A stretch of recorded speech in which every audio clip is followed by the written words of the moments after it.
மரணித்தவருடைய ஆவி மீண்டும் அந்த வீட்டை சுற்றி சுற்றி வருமா, அந்த ஊருக்குள்ளே வருமா அப்படிங்கிறது ஒரு சகோதரருடைய கேள்வியாக இருக்குது. இது சம்பந்தமாக அந்த சந்தேகம் வர்றபடியாக ஒரு சில சம்பவங்கள் நடந்திருக்குது.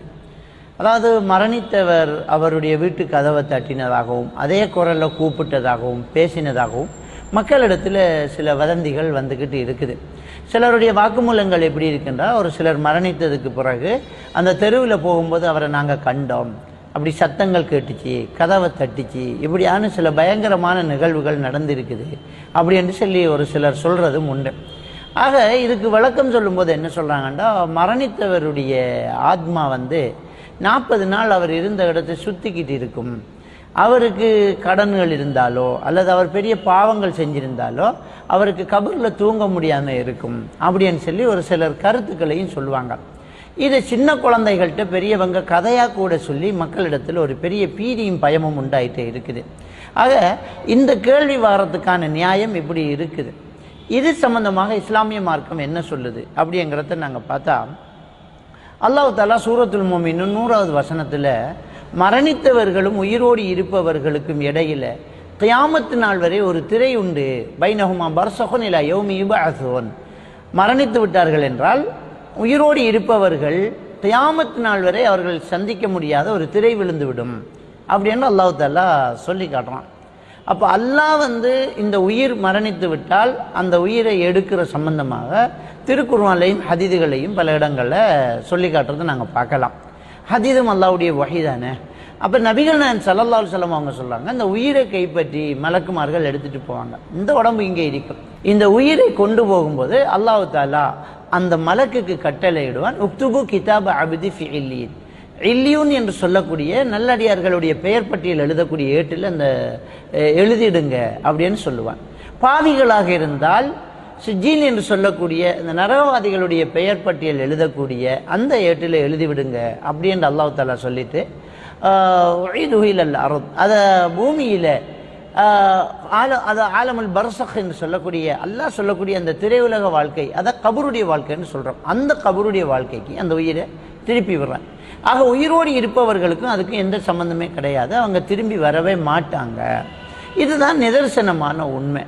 அப்போ மரணித்த இடத்துல அந்த மையத்து குளிப்பாட்டின இடத்துல என்ன செய்வாங்கன்னு சொன்னால், அந்த ஆவி அந்த உயிர் தண்ணி குடிச்சிட்டு போகும் அப்படின்னு ஒரு கோப்பையில் தண்ணி வைப்பாங்க. தண்ணி வைக்கும்போது அந்த மண் அப்படியே தூத்து அப்படியே துப்புரவாக்கிட்டு அந்த இடத்துல ஒரு கோப்பையில் மண் வைப்பாங்க. அந்த மண் வச்சு அந்த இடத்துல குர்ஆன் ஓதுறது, சில பாத்தியாக்கள் ஓதுறது, இப்படியான பரம்பரை பழக்கங்கள் ஒரு சில கிராமங்களில் உண்டு. 3வது நாள் கத்த மோதிட்டு அந்த கோப்பையை போய் பார்த்தா தண்ணி அரைவாசி குறைஞ்சிருக்கும். அப்போ அவங்க சொல்லுவாங்க, ஆத்மா உயிர் கொடுத்து தண்ணி குடிச்சிட்டு போயிடுச்சு அப்படின்னு சொல்லுவாங்க. ஆக இதெல்லாம் ஒரு மூட நம்பிக்கை. ஏன்னா அந்த கோப்பையில் தண்ணி குறைஞ்சிருக்குது, காலடி எதுவுமே இல்லைன்னா உயிர் குடிச்சிட்டு போயிருக்குது, அப்படிதான் மக்களுடைய நம்பிக்கை. அந்த இடத்துல மனுஷ காலடியை தான் தேடுவாங்களே தவிர பூனை காலடியெல்லாம் தேட மாட்டாங்க. ஏதோ ஒரு விலங்கு தண்ணி வச்சா குடிச்சிட்டு போகாமலாம் இருக்கும். அப்போ இதெல்லாம் மக்களிடத்தில் இருக்கக்கூடிய மூட நம்பிக்கை. தாராளமாக நம்ம மையத்து இருந்த இடத்துல அந்த ரூமில் அந்த வீட்டில் சாதாரணமாக நம்ம வாழலாம், போகலாம். அதெல்லாம் வரவே மாட்டாது. அது அல்லாஹ்வுடைய எப்படி ரொம்ப கடினமானது, திரும்பி வர்றதில்லை.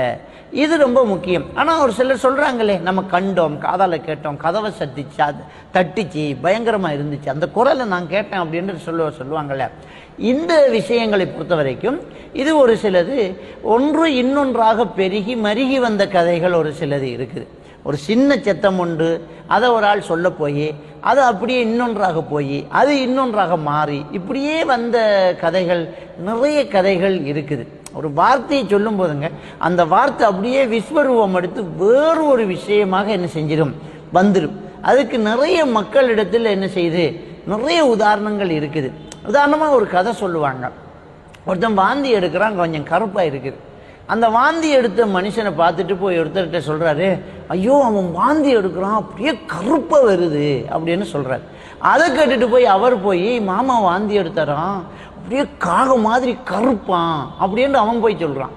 அதை போய் இன்னொருத்தன் போய் சொல்லும்போது, அப்படியே காகமாக வாந்தி எடுத்தானாமே அப்படின்னு சொன்னோடனே அதை கேட்டுட்டு இன்னொரு போய் ஒரு ஆள் பயங்கரமாக அந்த ஊரில் பெரிய அதிசயம் நடக்கிறான். என்ன அதிசயம், அப்படியே வாந்தி எடுக்கிறான்னா வாய்க்குள்ளேருந்து காகம் பறந்துக்கிட்டே இருக்கிறான் அப்படின்னு.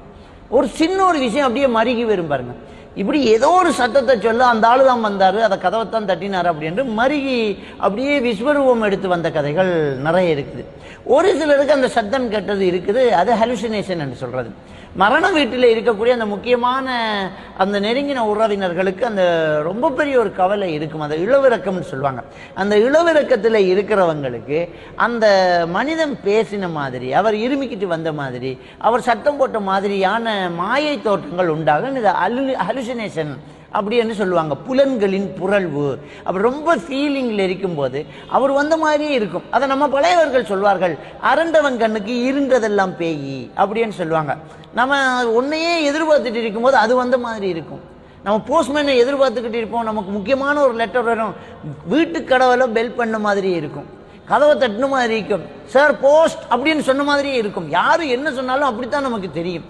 அப்ப இதுதான் இன்னைக்கு இருக்கக்கூடிய நிலைமை. இதெல்லாம் ஹலுசினேஷனால ஏற்படக்கூடியது. எனவே அல்லாஹ் இப்படி சொல்றான் திருக்குர்ஆன்ல, மரணித்தவர்களுக்கு உங்களுக்கும் இடையில கியாமத்து நாள் வரை திரை உண்டு என்றால் அவங்கெல்லாம் திரும்பி வர்றது இல்லை அப்படிங்கிறத நாங்கள் புரிஞ்சு கொள்ளணும். இன்னொன்று சொல்லுவாங்க, மரணித்தவரோட ஒரு ஜின்னு இருக்கும் இல்லையா, அந்த ஜின்னு அவர் குரலை பேசிட்டு வருது அப்படிம்பாங்க. இதெல்லாம் ஒரு கருத்து தான். அல்லாஹ் தஆலா ஒவ்வொரு மனிதனுடைய ஒரு ஜின்னை மலக்கையும் வச்சு படைச்சிக்கிறான், ஹதீஸ்ல இருக்குது. அந்த ஜின்னு அவர் குரலையெல்லாம் அலைஞ்சு தெரியும்ங்கிறது எந்த ஹதீஸ்லையும் ஆதாரத்திலையும் இல்லை. அது நிரூபிக்கப்படாத ஒரு உண்மை அப்படிங்கிறத நாங்கள் என்ன செய்யணும், தெளிவாக புரிஞ்சு கொள்ளணும். இந்த பீதி பயத்திலிருந்து நாங்கள் விடுதலை அடையணும். அல்லாஹ் தஆலா நம் அனைவரையும்